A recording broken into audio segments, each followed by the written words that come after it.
Hello everyone, welcome to my mini vlog.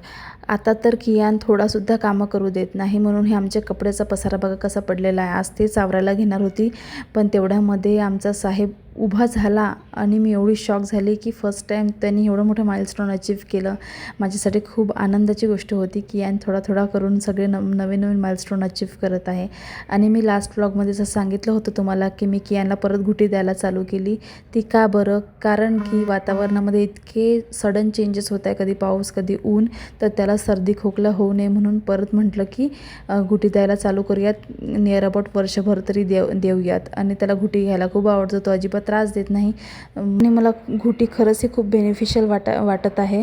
कारण की मी आधी खूप नाटकं करायची, मम्मीला वगैरे म्हणायची की माझ्या बाळाला मी असं काही देणार नाही, पण मी स्वतः ऑब्झर्व करते आणि स्वतः आता देते आहे. तर कोण कोण घुटी देते हे मला नक्की कमेंट करून सांगा. इकडे आज आम्हाला बनवायचा होता मस्तपैकी कच्चा चिवडा, आणि आमच्याकडे एकदम सिंपल कच्चा चिवडा बनत असतो, साध्या मुरमुऱ्याचा. बेसिक्स मसाला ॲड करून घेतले फक्त, आणि त्यात कांदा टमाटर कोथिंबीर मिरची टाकून घेतल्या आणि मस्त एन्जॉय केला. भेटूया नवीन व्लॉगमध्ये. Bye guys, take care.